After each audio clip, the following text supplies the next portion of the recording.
ನಮಸ್ಕಾರ ಎಲ್ಲ ನನ್ನ ಮಾಧ್ಯಮ ಮಿತ್ರರೇ.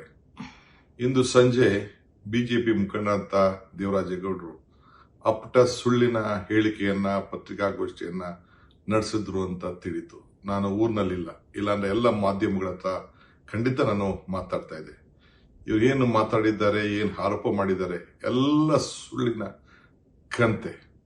ಎಲ್ಲ ಅನೇಕ ವಿಚಾರಗಳನ್ನ, ಪೆನ್ಡ್ರೈವ್ ವಿಚಾರ ಇರ್ಬೋದು, ಬಿಜೆಪಿಯ ಆಂತರಿಕ ವಿಚಾರಗಳನ್ನ ನನ್ನ ಹತ್ರ ತಿಳಿಸ್ತೀನಿ ಅಂತ ಹೇಳಿ ಪ್ರಯತ್ನವನ್ನ ಮಾಡಿದ್ರು. ಆದ್ರೆ ನನಗೆ ಸಮಯ ಸಿಕ್ಕಲಿಲ್ಲ.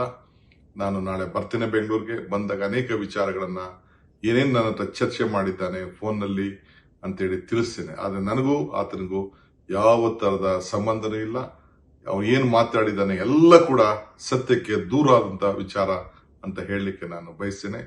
ಬಿಜೆಪಿಯವರು ಮತ್ತು ಜೆಡಿಎಸ್ ಅವರು ದೊಡ್ಡ ರಾಜಕೀಯ ಷಡ್ಯಂತ್ರವನ್ನ ಇವತ್ತು ಮಾಡ್ತಾ ಇದ್ದಾರೆ. ಏನ್ ಬೇಕಾದ್ರೂ ಮಾಡ್ಕೊಳ್ಳಿ, ನಿಮ್ಗೆಲ್ಲ ಅರಿವಿದೆ. ಹಿಂದೆ ದೇವರಾಜೇಗೌಡ ಏನೇನು ಮಾಧ್ಯಮದ ಮುಂದೆ ಮಾತಾಡಿದ್ದ, ಏನೇನು ವಿಚಾರಗಳನ್ನ ತಿಳಿಸಿದ್ದ ಎಲ್ಲ ಕೂಡ ಎಲ್ಲ ಮಾಧ್ಯಮಗಳ ಮುಂದೆನೆ ಇದೆ. ಅದನ್ನ ನೀವು ಪ್ರಕಟಣೆ ಮಾಡಿ ಓದಿದ್ರೆ ತಿಳ್ಕೊಂಡ್ರೆ ಸಾಕು. ಇಷ್ಟು ಮಾತ್ರ ಹೇಳಲಿಕ್ಕೆ ನಾನು ಬಯಸ್ತೇನೆ. ನ್ಯೂಸ್ ಫಸ್ಟ್, ನಿರ್ಭೀತಿಯಿಂದ ನಿಮ್ಮ ಪರವಾಗಿ.